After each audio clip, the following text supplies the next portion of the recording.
안녕하세요. 우리가 자주 쓰는 고사성어 중에서 산전수전이라는 게 있는데요. 산전수전은 산에서와 물에서 모두 전투를 해봤다는 뜻으로 세상의 갖은 고난과 시련을 겪은 것을 이야기해요.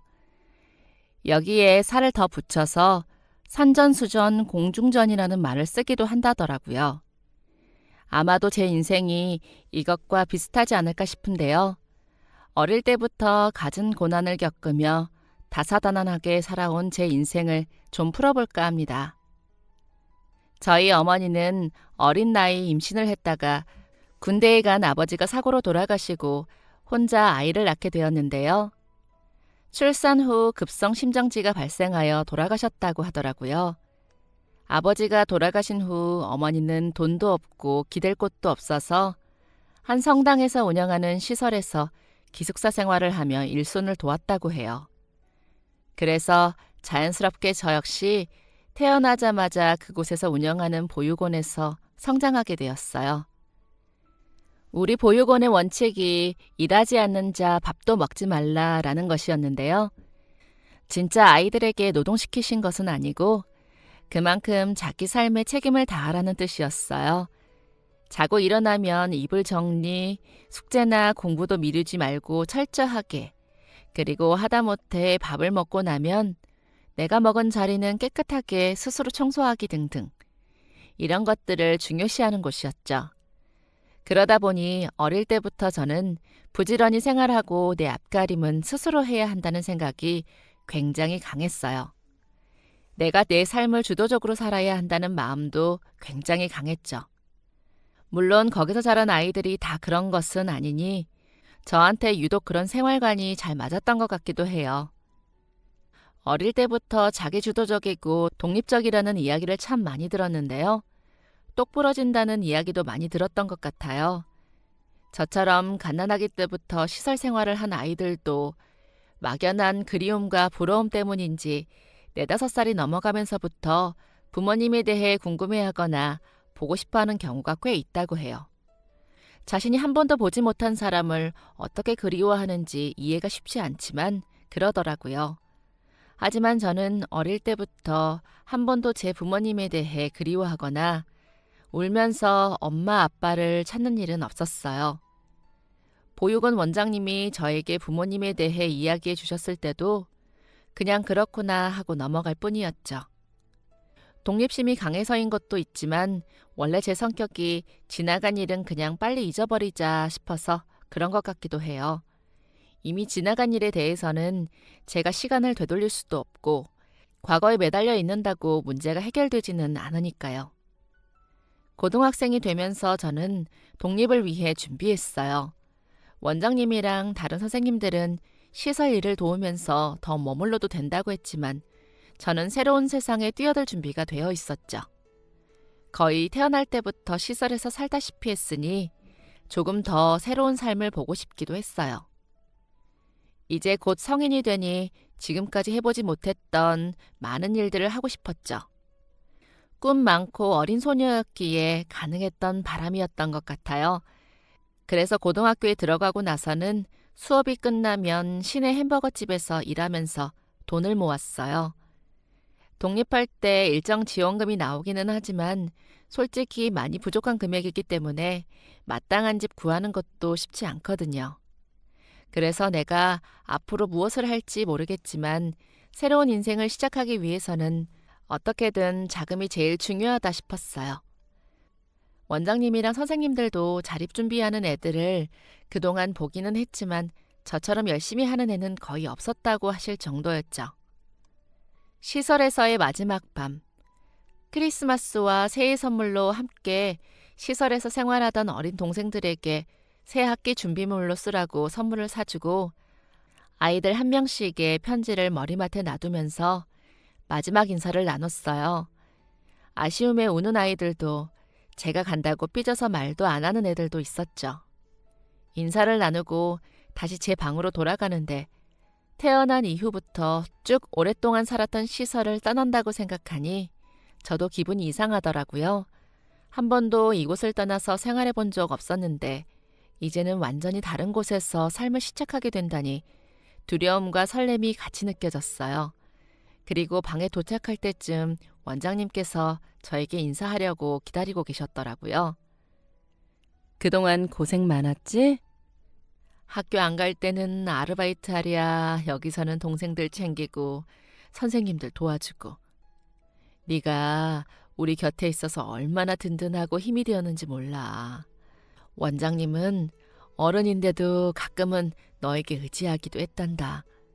지금까지 내가 봐온 너라면 어디를 가든 잘할 거라고 생각한다. 어른이 되어 세상에 나가면 더 힘든 일도 많을 거야. 네가 보육원 출신이라고 부모가 없다고 차별하고 무시하고 때로는 너를 온전히 봐주는 게 아닌 네가 가진 상황들만 보고 판단하기도 할 거란다. 그런 사람들로 인해 네 마음이 힘들어지기도 할 거야. 스스로가 그러지 않으려고 해도 사람의 마음이라는 게 안 좋은 소리를 듣고도 아무렇지도 않을 수는 없잖니.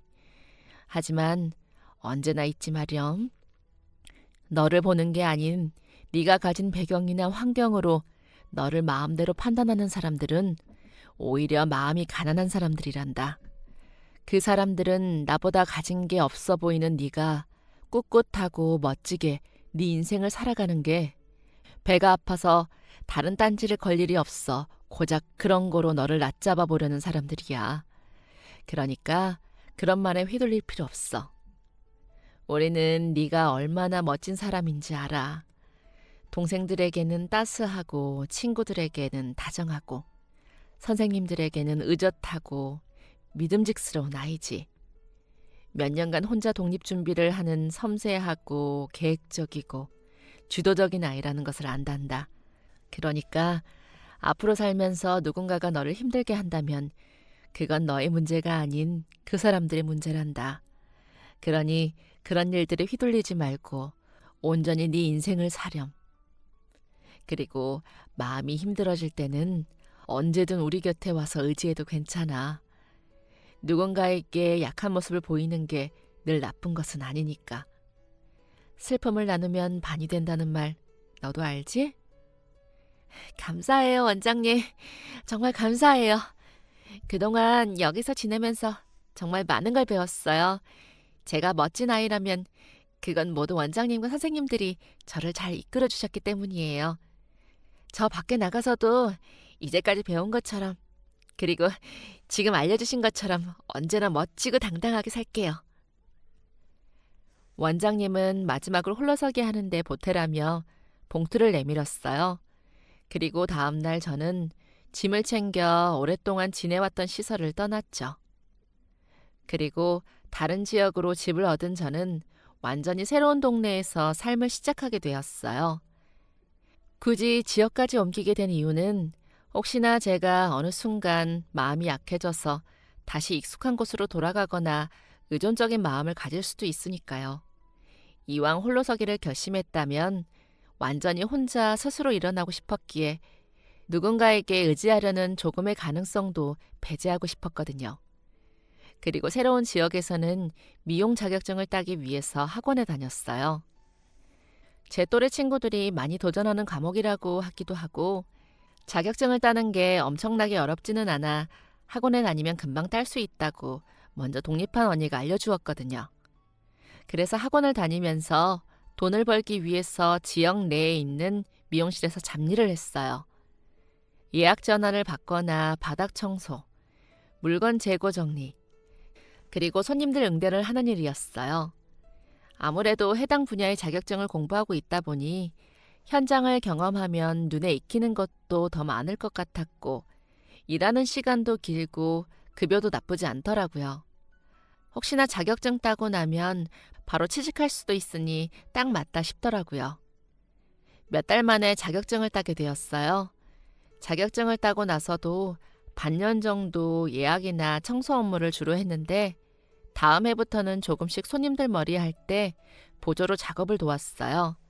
처음에는 간단히 드라이나 고데기, 롤을 마는 등을 돕다가 조금씩 커트도 해보고 염색약도 조합하면서 한 단계씩 성장을 해나갔죠.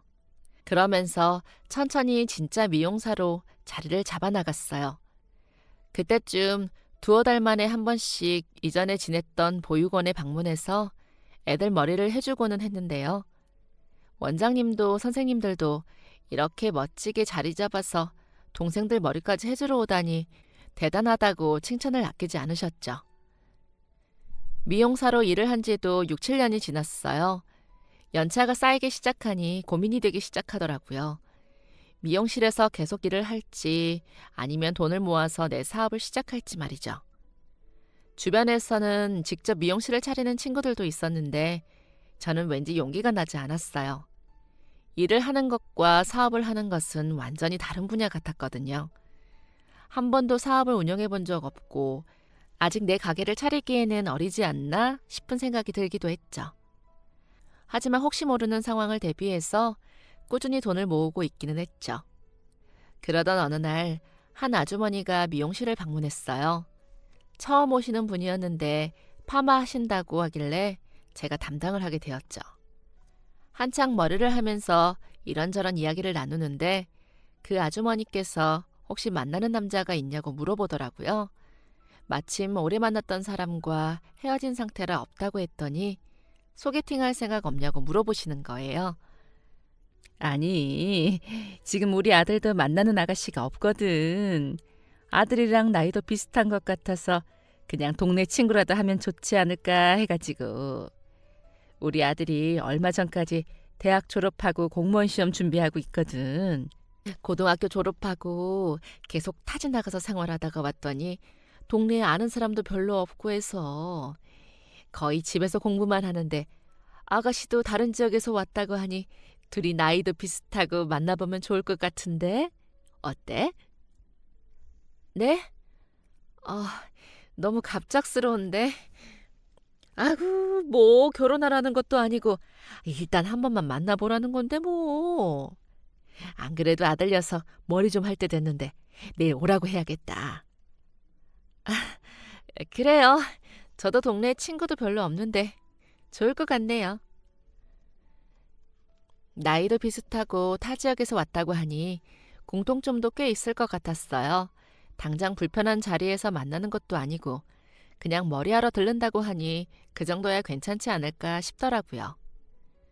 잘 되면 좋은 거고 잘 되지 않아도 나는 손님 한 명 더 받으니 됐다 싶었어요.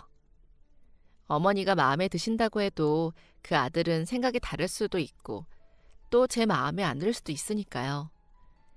한편으로는 그냥 해본 말일 수도 있으시겠다 싶었어요. 그런데 진짜 다음 날 바로 그 아들이란 분이 커트하러 왔더라고요. 문을 딱 열고 들어왔는데 생각보다 준수한 외모였어요. 생각보다 훨씬 괜찮게 생겼네? 라는 생각이 들면서 기대를 전혀 하지 않아서 그런지 약간의 반전이다 싶더라고요. 수줍게 인사를 하면서 제 이름을 이야기하며 어머니 소개로 머리하러 왔다고 하길래 저는 자리로 안내했어요. 머리는 어떻게 해드릴까요?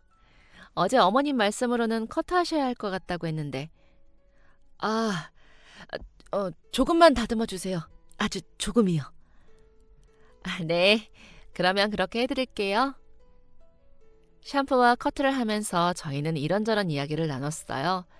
그 사람은 이것저것 배운 것도 많고 아는 것도 많더라고요. 이야기를 나누면서 제가 몰랐던 다양한 분야를 아는 게 신기하게 느껴졌어요. 뭔가 그 사람과 대화를 나누면 나눌수록 새로운 것들을 알게 되는 것 같아서 재밌기도 했고요.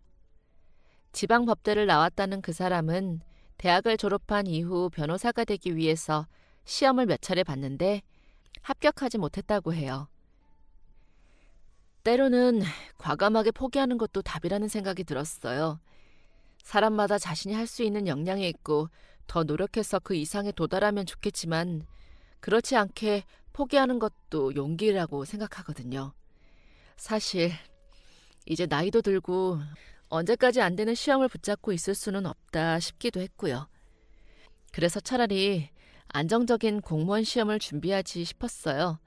혼자 계신 어머니가 신경 쓰이기도 해서 공부는 본가로 돌아와서 하지 싶어서 다시 고향으로 온 거예요.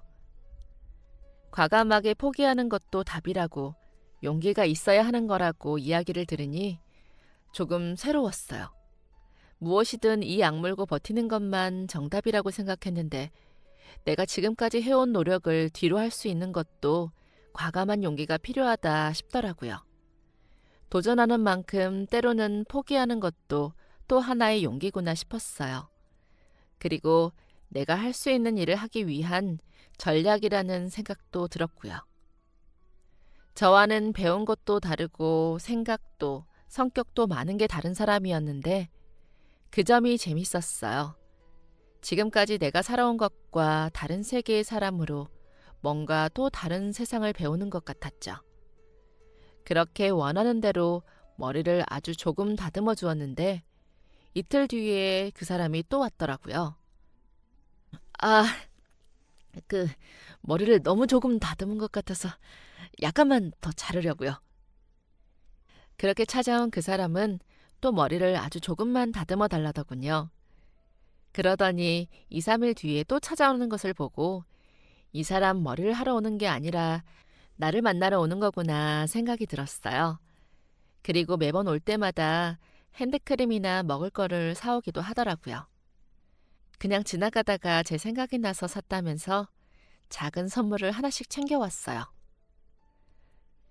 혹시 일부러 저 보려고 자꾸 머리를 조금만 다듬으시는 거예요? 벌써 몇 번째 머리를 다듬으러 오는 그 사람을 보고 결국 이야기를 했어요. 아, 저 그게 맞아요. 그래야지 보러 올 수 있으니까. 이러다 머리 안 남아나겠어요. 더 만나러 오다가는 빡빡머리 되시겠는데요? 그래도 괜찮아요. 계속 볼 수 있으면. 그냥 데이트 신청하는 게 낫지 않겠어요? 그 사람은 깜짝 놀란 얼굴로 저를 쳐다봤어요. 그래도 돼요? 그렇게 매번 미용실에 찾아오던 그 사람과 이제는 밖에서 만나기 시작했어요. 그리고 저는 슬슬 제 가게를 차리기 위해서 알아보고 다녔어요. 새로 들어오는 직원들과 경력 차이도 많이 나고 나이 차이도 너무 커지다 보니 뭔가 오래 일한 곳에서 계속 근무를 하는 것도 좋지만 저를 부담스러워할 수도 있겠다 싶더라고요. 그리고 아무래도 월급도 늘 비슷하니까 차라리 제 가게를 차리는 게 수입상으로도 더 나을지도 모르겠다 싶었어요. 그리고 동네에서 조금 떨어진 곳에 작은 가게를 얻게 되었어요. 그냥 조용한 동네에 주변에 가정집이 많아서 중년 이상의 어른들이 많을 것 같은 곳이라 제가 염색이랑 파마를 잘하니까 딱 맞겠다 싶었죠. 가게를 알아보는 동안 그 사람이 많은 도움이 되었어요. 주변 지인을 통해서 괜찮은 장소를 여기저기 알아봐주고 어머님이 아시는 분이라며 부동산을 소개해줘서 복비도 거의 안 내다시피 얻었거든요. 또 가게를 알아보느라 여기저기 발품을 많이 팔아야 했는데 그때마다 직접 운전도 해주면서 먼 곳까지 가서도 둘러볼 수 있게 해줬어요. 가게를 차리면서도 돈을 줄이기 위해 장비들을 중고로 많이 들여오기로 했는데 제가 운전도 못하고 차도 없다 보니 그 사람이 직접 트럭을 빌려와서 기기를 가지고 오는 것까지 다 도와주었죠. 자기 공부하느라 시간도 없을 텐데 그 와중에도 저를 챙기는 것을 보고 점점 호감이 커지기 시작했어요. 또 매장을 열고 나서도 어머님이 동네 이야기를 잘해줘서 홍보도 많이 해주셨더라고요. 마치 벌써 며느리가 된 것처럼 살뜰하게 챙겨주셨는데 그게 싫지 않더라고요. 그동안 부모님의 부재에 대해 느끼지 못한다고 생각했는데 어머님이 이렇게 잘 챙겨주시는 것을 느껴보니 참 좋은 거구나 생각이 들었어요. 그 덕분인지 미용실은 오픈하고 나서 쭉 매출이 괜찮았어요. 몇 달 지나니까 자리를 잡아서 그런지 전에 일하던 곳에서 받았던 월급보다 훨씬 수입이 높았어요. 그때까지만 해도 그 사람은 친구 회사 일을 도와주면서 틈틈이 공부를 하고 있었어요. 어머니는 청소 일을 하셨는데 자기가 나이도 있는데 공부한답시고 집에서 지원만 받기는 부담스럽기도 하고 얼마나 힘들게 돈을 버시는지 알기에 마음이 편치 않다면서요. 혹시나 친구 회사 일이 잘 되면 차라리 그쪽으로 취직하는 게 더 나을 수도 있을 거라면서 오히려 좋은 기회일지도 모른다고 했어요. 그렇게 연애도 사업도 전부 잘 흘러가고 있었죠. 삶은 꽃밭을 걷는 것만 같았죠. 미용실 수입도 어느 정도 안정적이고 사업한 지 1년 정도 되니까 이제 가게 운영도 꽤 익숙해졌다 싶더라고요. 그리고 그동안 곁에서 그 사람도 그분의 어머니도 많은 도움을 주셨는데 의지가 많이 되었어요. 마치 새로운 가족이라도 생긴 것처럼 아주 든든했죠. 그리고 이렇게 지내보니 참 좋다 싶으면서 자연스럽게 결혼도 생각하게 되었어요. 저희는 연애 약 2년 가까이 되어서 결혼을 하게 되었고, 저는 그동안 어머님이 저에게 무척 잘해주셔서 그 집으로 제가 들어가기로 했어요. 물론 신혼이니까 따로 집을 얻을 수 있겠지만 어머님 혼자 계시면 남편도 걱정이 많이 될 것 같고, 어머님도 계속 같이 살다가 결혼했다고 쓱 나가버리면 외로우실 것 같기도 했거든요. 결혼하고 나서 남편은 아침에 저랑 같이 출근하면서 가게 오픈하는 것도 도와주고 마감할 때도 달려와서 정리하는 것을 도와주었어요. 저희 결혼 생활은 이대로 계속 행복할 것만 같았죠. 어머니는 무릎도 손목도 항상 아프시다고 하셨는데 그래도 생활력이 강해서 그런지 청소일을 열심히 하셨어요. 저는 그런 어머니가 어딘지 모르게 안타까운 생각이 들어서 용돈도 조금씩 챙겨드렸죠. 어머니는 매번 이런 거 안 줘도 된다면서도 한바구음을 지으며 좋아하셨어요. 남편은 이제 결혼을 했으니 본격적으로 시험을 준비하면서 합격을 빨리 하는 게 나을 것 같다고 하더군요. 친구가 운영하는 회사가 장기적으로 봤을 때는 그렇게 미래가 있는 것 같지 않다면서 자기 머리로는 지금부터 몇 달 바짝 준비하면 바로 합격할 수 있다고 했어요. 모의고사를 봤을 때는 거의 다 만점을 받았다면서 자기가 시험에 합격할 때까지만 생활비를 부탁한다고 했죠. 저는 개인 사업을 운영해 지금은 당장 잘 되더라도 미래가 불안할 수 있으니 자기가 장기적으로 퇴직 걱정 없는 공무원이 된다면 저희 둘 모두에게 좋을 거라고 하는데 저 역시 부부 중 한 명이라도 안정적이라면 좋겠다 싶어서 알았다고 했어요. 그렇게 남편은 매일 독서실을 간다면서 아침 일찍 나가 밤늦게 들어오기 시작했어요. 저도 어차피 가게 운영을 하느라 하루 종일 나가 있으니 그냥 그런가 보다 했죠. 때로는 늦은 시간까지 열심히 공부하는 남편이 안타깝기도 했어요. 그래서 맛있는 거 사 먹으라고 용돈도 더 챙겨주고 도시락도 싸주고는 했죠. 그런데 남편이 공부를 시작한 지 얼마 되지 않아서 가게 매출이 조금씩 떨어지기 시작했어요. 근처에 어머님들 또래의 아주머니가 미용실을 열었는데 나이대도 비슷하고 말주변이 좋아서 그런지 손님들이 조금씩 빠져나가더라고요. 처음에는 그냥 오픈빨이라 그렇겠지 몇 달 지나면 다시 안정을 찾을 거라고 생각했는데 그쪽이 실력이 더 좋은 건지 매출이 쉽게 다시 회복되지 않았어요.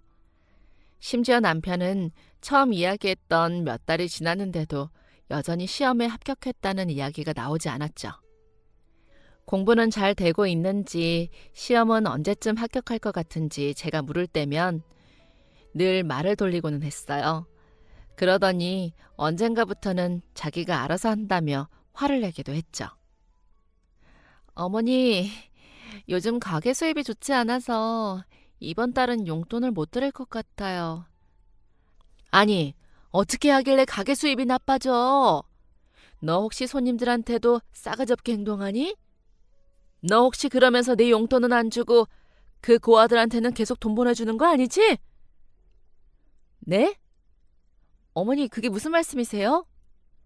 그리고 보육원에 돈 보내는 건 제가 결혼 전부터 했던 거예요. 저희 생활이 아무리 어려워져도 그 아이들에게 도움이 더 필요하잖아요. 얼씨구, 저거 말하는 거 봐라. 그래, 결혼 전부터 해오고 네 돈이니까 신경 쓰지 말라 이거니? 그리고 네 남편이 저렇게 열심히 공부하는데 바깥 일할 사람 기는 못 세워줄 망정 허구한 날 바가지나 긁고 내가 정말 우리 아들 볼 때마다 안타까워서 그런다.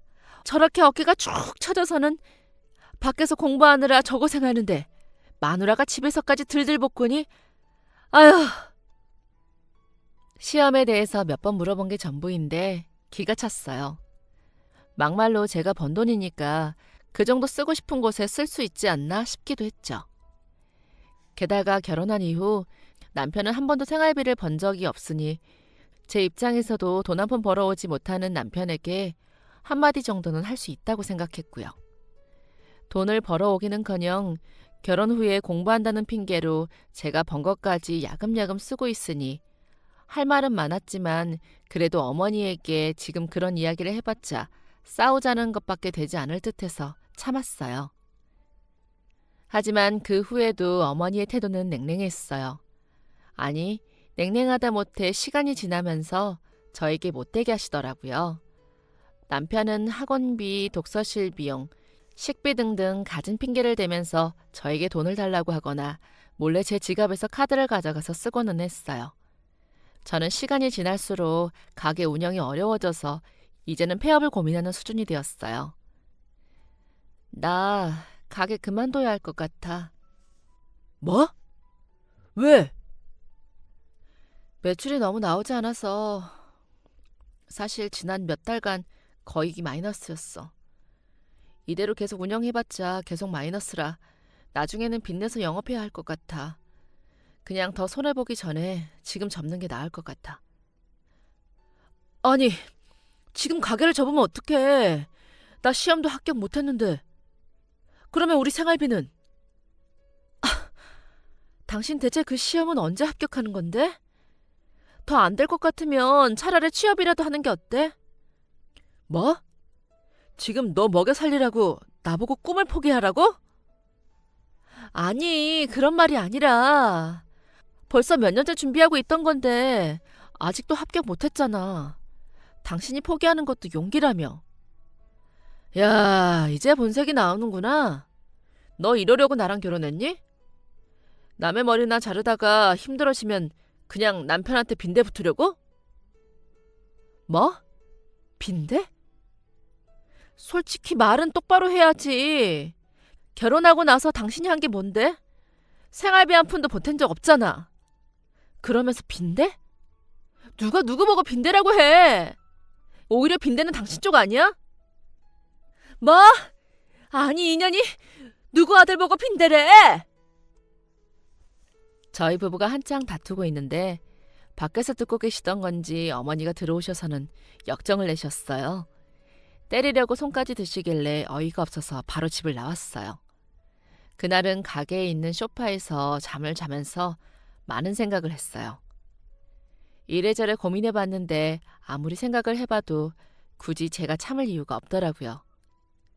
그동안 일도 제가 다 했고 생활비도 제가 다 벌어오고 어머니 용돈까지 드리며 이 집을 뒷바라지 해온 건 저였어요. 그래도 남편이니까 가족이니까 해왔던 건데 지금 보니 그 사람들은 저를 돈 벌어오는 기계로만 생각했던 것 같아요. 밤새 생각해본 결과 결론은 하나였어요. 이미 이 결혼은 구멍이 뚫린 채 항해하고 있는 배였고 앞으로 가라앉을 것 말고는 기대할 미래가 없었죠. 서로 감정도 많이 상했고 앞으로 경제적으로도 나아질 거라는 보장이 없었어요. 아마도 가게를 정리하고 제가 다른 일을 구해서 두 사람을 먹여 살려야겠죠. 다음 날 날이 밝자마자 이혼 서류를 준비했어요. 그리고 집으로 갔더니 어머니랑 남편 둘 다 집에 있더라고요. 제가 이혼 서류를 내밀자 어머니는 바로 기가 찬다는 듯이 헛웃음을 지었어요. 그래, 잘됐다. 아유, 독한 기집애. 돈에 눈이 멀어서 남편이고 시어머니고 그렇게 무시하더니 결국 이거니? 돈 좀 있는 집안인 줄 알고 호구 잡았다 싶었는데 막상 결혼해보니 아니었어?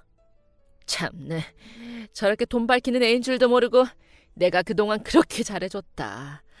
아이고, 내가 미친년이지. 저런 애를 우리 아들 짝으로 점찍다니. 아이고, 미안하다 아들아. 엄마가 사람 보는 눈이 없어서 저런 계집애를 데려다 소개를 해주고. 아이고, 다 내 탓이다. 말도 안 되는 소리를 하며 생떼를 쓰는 어머니를 보니 제 결심은 더욱 굳어지더라고요. 이 집에서는 더 이상 못 살겠다 싶은 게 확실해졌어요. 심지어 남편은 그 말에 동의하는 건지 뭔지 옆에서 고개를 끄덕이면서 이혼 서류를 쓰고 있었죠. 난 네가 생활력도 강하고 열심히 하는 애라 좋아했는데 돈 때문에 나랑 결혼한 건 줄 알았으면 처음부터 하지 말걸. 괜히 너 같은 애 만나서 시간 낭비만 했다 내가. 오히려 이혼은 쉽게 끝났어요. 서로 매달리는 사람도 없었고 자식도 없었고 나눌 재산도 없었죠. 그동안 제가 그 집에 가져다 준 생활비를 내놓으라고 하고 싶을 정도였지만 괜히 이혼 기간 길어지고 그 집 사람들이랑 더 말을 섞기 싫어서 그냥 포기했어요. 이미 보증금도 많이 까먹고 있던 가게라서 정리하니까 뭐 남지도 않더라고요. 그냥 작은 월세 정도 구할 수 있는 돈이 남았길래 그것만 챙겨서 떠났어요. 그렇게 이혼 후 저는 다시 다른 지역으로 옮겼어요. 이혼이 뭐 별거냐, 그냥 이것도 새로운 인생의 시작이다, 씩씩하게 견디기로 했죠. 뭐 영 틀린 말도 아니었어요. 이혼한 사람이 세상에 저 하나만 있는 것도 아니고 살다 보면 이런 일 저런 일이 있는 법이죠. 미용 일을 계속할까 하다가 손님을 빼앗기는 것을 보니 내 실력이 부족한가 싶은 생각이 들었어요. 남편과 살면서 좋았던 점이라고는 없지만 딱 하나 배울 수 있었던 것은 나에게 맞지 않은 길은 과감하게 포기하는 것이었죠. 제가 이사한 곳 근처에는 엄청 유명한 맛집이 하나 있었어요. 메뉴가 엄청 특이한 것도 아닌데 대체 거기는 왜 저렇게 인기가 많을까 싶어서 궁금하더라고요. 직접 가서 먹어보니 확실히 맛은 있었어요. 뭔가 자극적인 맛은 아니었지만 자꾸만 입맛을 당기고 집에 와서도 한 번씩 생각나는 곳이더라고요. 게다가 메뉴도 크게 계절을 타는 것도 아닌 것 같았어요. 이런 식당이라면 동네에 하나 차려놔도 꾸준히 손님이 오겠다 싶었죠. 밥집이니까 단골 손님만 잘 잡아두면 고정 매출도 걱정 없을 것 같았어요. 식당에서 일하는 사람을 구한다길래 얼른 지원했어요. 일하다 보면 대박 식당의 영업 비밀까지는 아니어도 운영 방식이나 사장님의 마인드나 뭐라도 배울 수 있을 것 같았거든요. 어차피 돈도 벌어야 하니 딱이다 싶었어요. 그렇게 식당에서 일을 하는데 전에 음식점에서 근무해 본 적은 없지만 제가 손이 야무진 편이라 금방 적응할 수 있었어요. 청소나 정리는 어릴 때부터 이골이 날 정도로 했으니 그런 건 아무것도 아니었죠. 비위도 강한 편이라 음식 쓰레기 같은 걸 정리하는 것도 아무렇지 않았어요. 워낙 일을 잘해서 그런지 사장님도 점점 저를 눈여겨보시는 게 느껴졌어요. 사장님은 제 어머니 뻘의 아주머니였어요. 그것보다는 연세가 조금 더 있으신 것 같기도 했는데 부모님을 일찍 여의고 어릴 때부터 홀로 생계를 유지했다고 하더라고요. 다른 기술도 없고 배운 곳도 없어서 동네 식당에서부터 쭉 일을 했다고 해요. 젊은 시절 남의 집에서 일하면서 서러운 일도 많이 겪어서 돈을 모아 자신의 가게를 차리게 되었다고 하더라고요. 사장님 역시 한때 남자를 잘못 만나 오랜 시간 뒷바라지만 해주다가 결국 그 능력 없는 사람이 바람까지 피운 것을 알게 되어 이혼 후 혼자 지내신다고 했어요. 남편이 집이니 가게니 다 날려먹어서 맨바닥에서 다시 시작하느라 고생을 참 많이 했다면서 저를 보면 예전 자신이 떠오른다고 했죠. 제가 안타깝기도 하고 일 잘하는 직원이 예쁘기도 해서 사장님은 저에게 가게에 대해 이것저것 가르쳐 주셨어요. 어디든 가서 써먹어도 된다면서 레시피도 알려주시고 매출을 사로잡기 위한 노하우도 여러 가지 알려주셨죠. 저 혼자 가게를 차려서 고군분투했던 때와는 다르게 제대로 된 가게 운영을 배울 수 있었어요. 사장님에게 전수받다 보니 내가 지난번 사업을 운영하면서 어떤 점이 잘못되었는지도 보이더라고요. 식당에서 일하면서 차곡차곡 실력도 쌓고 돈도 모았어요. 들은 바로는 전 남편은 결국 시험에 떨어졌는지 시어머니를 따라서 청소일을 하고 있다고 하더라고요. 결국은 그렇게 됐구나 생각이 들면서 그렇게 뒤늦게라도 자기 밥벌이를 할 수 있게 되었으니 다행이라 생각했어요. 사장님께서 직접 나서서 가게 자리까지 알아봐 주셨어요. 지역부터 가게 위치랑 구조까지 엄청 꼼꼼하게 봐주시고 주변 상권을 둘러보고 어떤 메뉴랑 서비스를 넣으면 좋을지도 짜주신 덕분에 식당 준비는 착착 진행됐어요. 그동안 고생 많았다. 내가 성격이 팍팍해서 옆에서 배우면서 모질게 대한 적도 있었겠지만 네가 믿거나 해서 그런 게 아니야. 오히려 나는 네가 성공했으면 싶어서 그런 거니까 서운하고 속상한 적 있어도 그냥 툭 털어버려라. 잘해. 알겠지? 이혼한 게 뭐 대수냐? 그런 놈 남편이라고 데리고 사는 게 더 미련한 짓이지. 너라면 잘할 거다. 존경스러운 사장님에게 몇 년간 직접 요리부터 가게 운영까지 제대로 전수를 받은 덕분인지 두렵지 않았어요. 원래도 뭔가를 두려워하는 성격이 아니기도 하지만 이번에는 진짜 너무 잘 될 것 같다는 자신감이 들더라고요. 심지어 가게 개점하고 일주일 동안은 사장님이 직접 오셔서 일손을 도와주셨어요. 일주일 동안 손님층이랑 어떤 메뉴가 잘 나가는지, 반응은 어떤지 등등을 따져서 앞으로의 전략도 꼼꼼하게 챙겨주셨죠. 덕분에 저희 가게는 문전성시를 이루었어요. 정말 매일매일 손님이 넘쳐서 재료가 모자라 판매를 멈출 정도였죠. 매일 재료를 넉넉하게 준비해도 손님을 다 감당하기가 힘들었어요. 그런데 그런 점 때문에 오히려 손님들이 와, 얼마나 맛있으면 재료가 없지? 다음에는 더 일찍 와서 꼭 먹어봐야겠다 하면서 오시더라고요. 그리고 드신 분들 다들 반응도 굉장히 좋았어요. 맛집에는 다 이유가 있구나 하면서 가게 앞에 줄을 서기 시작했죠. 하도 유명세를 치르다 보니 맛집 프로그램에서 인터뷰 요청을 해왔어요. 처음에는 그냥 신상 맛집을 소개하는 프로그램을 나갔는데 나중에는 유명한 방송사에서도 취재 요청이 오더라고요. 심지어 유명한 배우들이 다녀갔다는 이야기가 인터넷에 퍼지기 시작하면서 가게는 그야말로 대박이 났어요.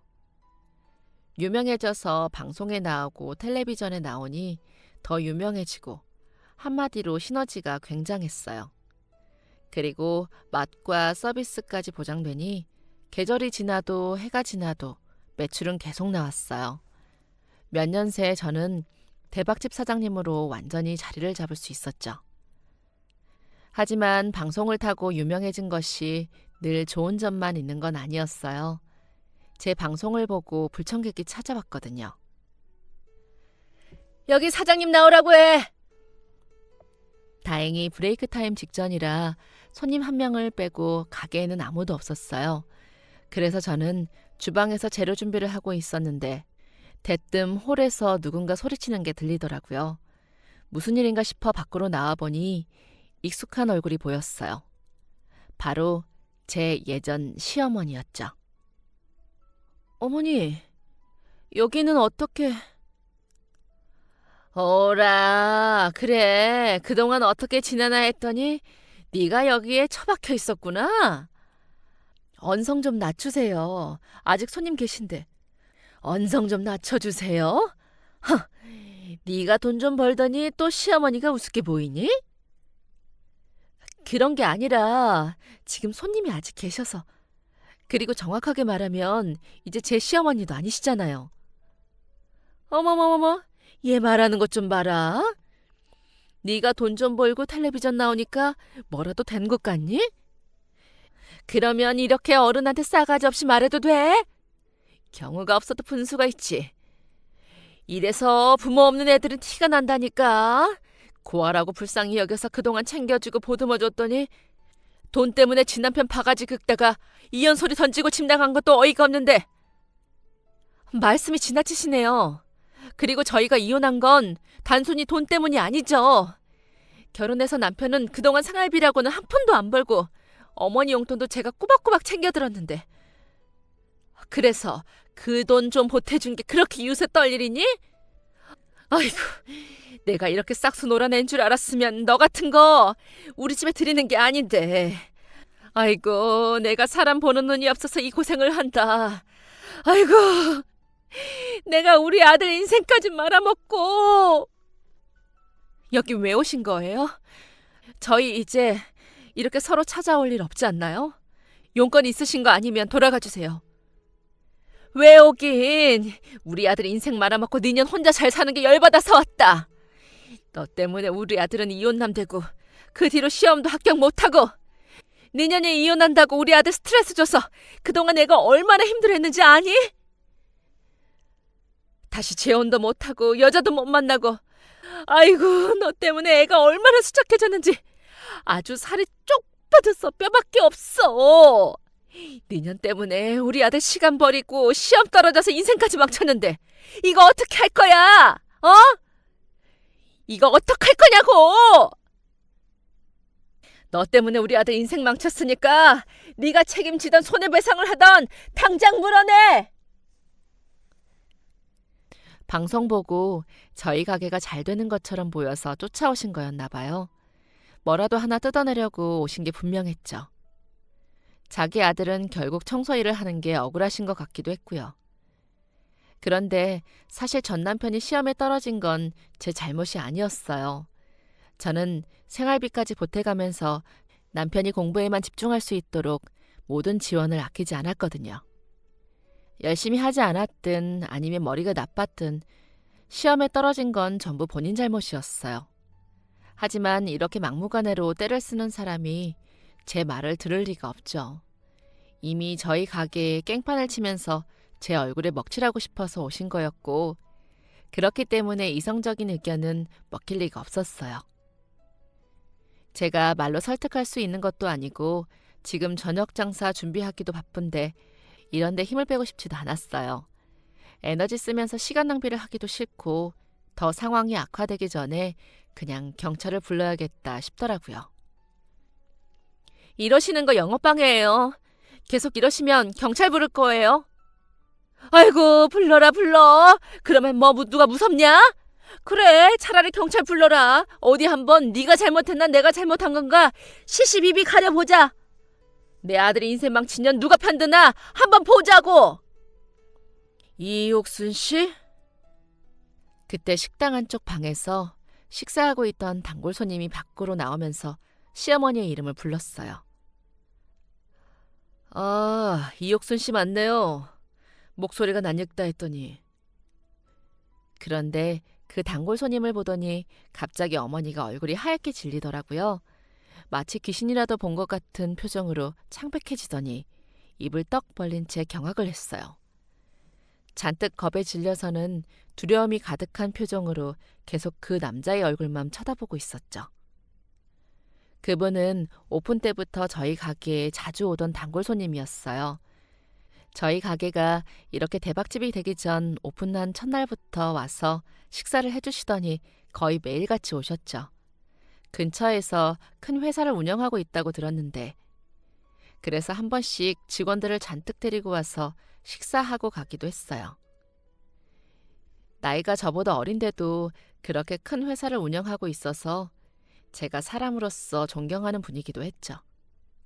회사 대표가 된 지금도 아침 일찍 출근을 하고 저녁에 끝나고는 취미로 자전거를 타며 운동을 꾸준히 할 정도로 부지런한 사람이기도 했어요.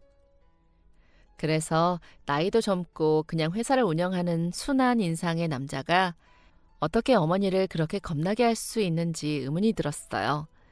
단호한 표정의 그 남자와 잔뜩 겁을 먹은 어머니의 얼굴을 계속 번갈아 보고 있었죠. 사장님! 하얗게 질린 얼굴로 입술을 바르르 떨면서 그분을 보고 사장님이라고 하더라고요. 알고 보니 그 사람은 어머니가 일하는 청소회사를 운영하는 대표였어요. 큰 회사를 운영하고 있다고 들었는데 그게 어머니가 일하는 청소회사인지도 몰랐어요. 여전히 어머니는 겁에 질린 얼굴로 있었고 사장님은 단호한 표정으로 그 모든 상황을 지켜보고 있었어요. 그리고 신발을 신더니 저에게 인사를 하면서 계산해달라고 하더라고요.